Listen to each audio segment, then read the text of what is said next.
ishrah li sadri wa yassir li amri wahlul 'uqdatam min lisani yafqahu qawli. Amma ba'd. Hadirin wal hadirat jamaah salat subuh Masjid At-Taqwa ingkang kula hormati, majelis ilmu At-Taqwa ingkang dirahmati Allah Subhanahu wa taala. Wonten kesempatan ingkang mubarakah menika ngaji bareng temanipun inggih menika pentingnya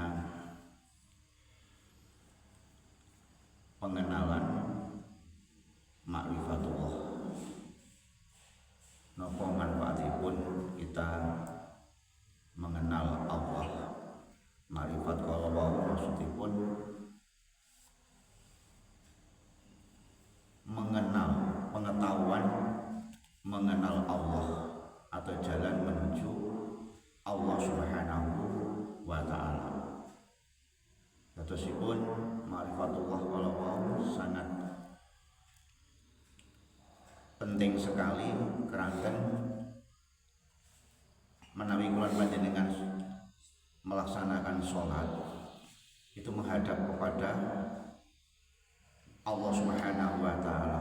Seolah-olah kita itu menghadap kepada Allah, walaupun secara fisik kita menghadap ke kiblat, sebagai pusat kiblat adalah Ka'bah, namun hakikatnya kita ini diperintahkan ketika saat sholat ini seolah-olah itu berhadapan kepada Allah Subhanahu wa ta'ala. Pramila menika kita ini sholat, kalau tidak tahu yang disembah siapa yang disembah. Nah, itulah pentingnya kita ini belajar ma'rifatullah. Kemudian orang yang sudah bertemu Allah atau tingkatan musyahadah, dan orang yang sampun mirsanipun Allah Subhanahu wa ta'ala, kalau wau mirsanipun boten dengan mata fisik kita, tetapi mirsani Allah kalau wau inggih menika ngangge mata hati. Jadi melihat Allah kalau menggunakan mata hati. Imam Al-Ghazali mengenalkan kepada kita di dalam kitab Ihya Ulumuddin langkah-langkah untuk mencapai ma'rifatullah. Inggih menika nomor sepindah harus mensucikan hati dan mensucikan jiwa. Maksudipun badan secara fisik kalau wonten manah atau hati yang harus kita sucikan, juga yang tidak terlihat dengan secara mata fisik, yaitu ada jiwa atau ruh di dalam kita ini yang harus kita bersihkan supados kersane saged pirsanipun Allah Subhanahu wa ta'ala. Karena di dalam hati itu juga ada namanya mata hati, yaitu yang dinamakan dengan melihat dengan basyirah melalui 4 kesempurnaan. Napa niku inggih menika ingkang diwastani thariqah. Saderenge thariqah kan kita sholat itu dengan syariah. Kalau hanya belajar kita hanya dengan syariah, maka kita ini seolah-olah melihat Allah dengan mata batiniah ini masih belum mencapai ke sana. Maka harus melakukan dengan ada yang disebut dengan suluk, uzlah, sehingga hati-hati yang kotor ini, penyakit-penyakit hati yang kotor ini, noda-noda yang jelek yang bersarang di mana kulan panjenengan sedaya niki kita bisa bersihkan melalui tuntunan guru mursyid. Kalau sudah melakukan thariqah perjalanan menuju Allah, yaitu kita akan menemukan tujuan, yaitu yang disebut dengan hakikat. Kemudian berikutnya yaitu mencapai yang sudah kita lakukan yang disebut dengan ma'rifatullah. Artinya Allah sudah menampakkan ke dalam diri kita, di dalam hati kita, mata hati kita, sehingga kita ini merasa diawasi oleh Allah Subhanahu wa ta'ala, sehingga kita akan takut apabila melaksanakan perbuatan-perbuatan yang melanggar perintahipun Allah Subhanahu, laranganipun Allah Subhanahu wa ta'ala. Hadirin wa hadirat jamaah salat subuh ingkang dalem hormati, yang dinamakan dengan tazkiyatun nafsi, yaitu membersihkan hati kita. Langkah yang nomor kali melalui mengenal diri kita sendiri. Apabila kita ingin mengenal Allah, maka kenalilah diri kita ini sendiri. Siapa sesungguhnya diri kita? Bahkan Allah itu lebih dekat daripada urat nadi kita. Ibaratnya pun dos pundi kita mengenal diri, apakah badan kita? Bukan. Kita ini siapa? Sesungguhnya kita ini ibaratnya bahasa yang mudah dipahami, ibaratnya kados wayang, yang ngobahnya, yang menggerakkan adalah seorang dalang. Jadi kita nggak punya apa-apa, la haula wala quwata illa billahil aliyil azim.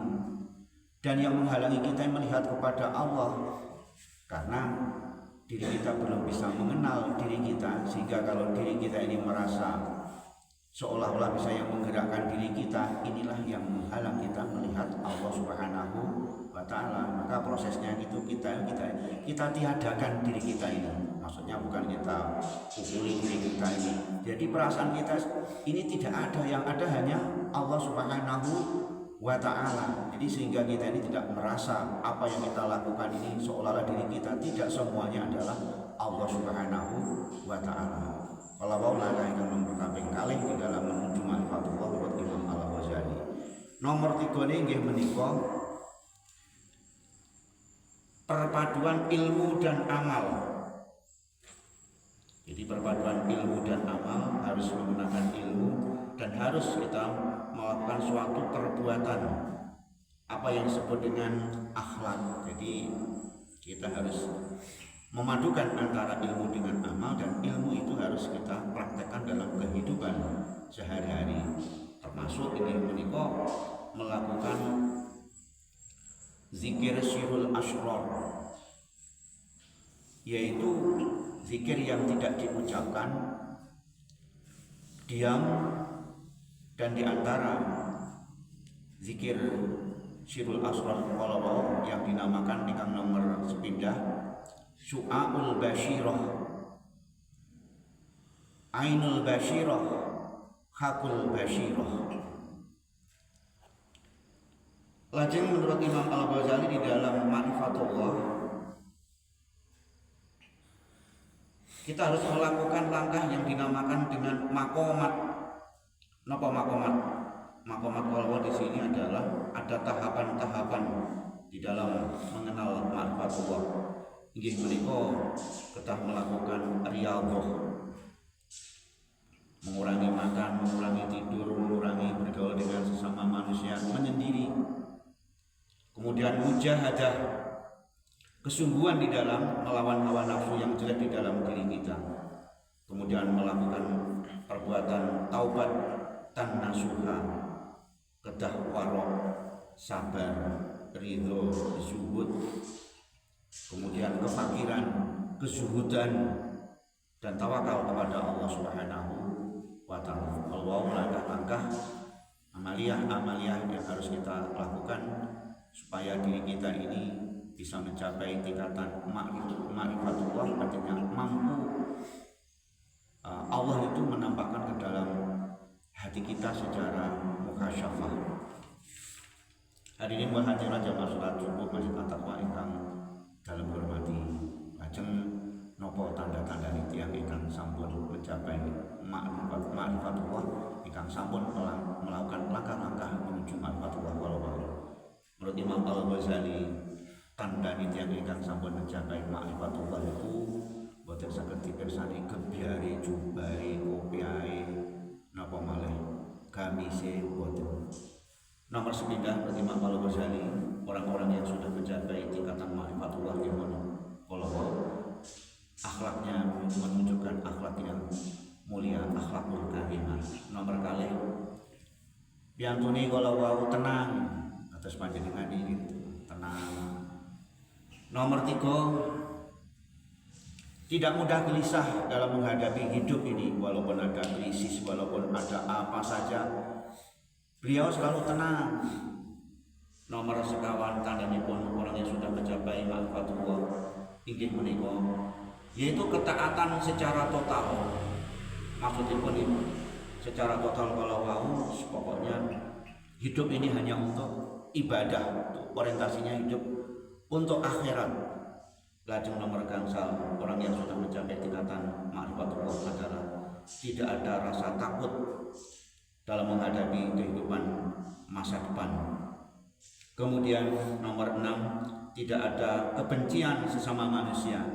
Tidak ada kebencian dalam memandang makhluk Allah, walaupun orang itu apapun bentuknya, walaupun apapun jenisnya, itulah ciptaan Allah, itulah wujudnya Allah. Tidak pernah maidu, tidak pernah gedingi kepada makhluk Allah, walaupun itu berupa binatang, walaupun ulat, tidak jijik.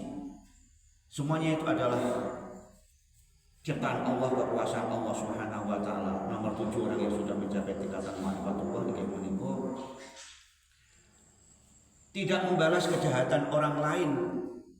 Jadi orang yang menjahati dirinya itu dibalas dengan kebaikan ini gampang diucapno tapi angel ngelakoni. Sebagian besar kalau kita ini kan kalau disakiti orang, oh kapan itu nanti akan aku sakiti. Kalau orang sudah mencapai tingkatan ma'rifatullah, orang yang menjahati kita itu dibalas dengan kebaikan. Karena apa? Walaupun kejahatan itu datangnya dari Allah, maka dibalas dengan kebaikan seperti sifat-sifat Allah Subhanahu wa taala. Nomor 8, tidak ada sifat inggih menika penyakit hati. Tirakat yang paling bagus adalah tirakat yaitu kita tidak menyakiti hati kepada semuanya orang. Nomor 9, tidak bisa dilihat dari zahirnya. Orang itu tidak bisa dilihat dari zahirnya apabila sudah tingkatan ma'rifat. Kadang-kadang orangnya itu dibenci orang, kadang-kadang orangnya itu disingkirkan, kadang-kadang hidupnya itu malah di kampung itu dari segi ekonominya paling melarat, disia-siano, mboten ngetarani. Ya kadang ya sholat, kadang ya mboten. Niku ciri-ciri orang yang sudah tingkatan ma'rifatullah. Maka di antara ciri-ciri orang yang sudah mencapai tingkatan ma'rifatullah, kemudian langkah-langkah menuju tingkatan ma'rifatullah atau disebut Imam Al-Ghazali wonten kitab Ihya Ulumuddin. Mudah-mudahan kita terus belajar untuk mencapai tingkatan ma'rifatullah sehingga kita ini senantiasa dibimbing oleh Allah dalam setiap kegiatan kita, dalam setiap ibadah kita, sehingga kita akan mendapatkan keselamatan, kebahagiaan di dini wa dunya wal akhirah. Amin ya rabbal alamin. Manfaatipun mendapatkan kekurangan, kesalahan, kurang berkenan wonten manah panjenengan sedaya dalam dunyawi samudra pangasami. Wassalamualaikum warahmatullahi wabarakatuh.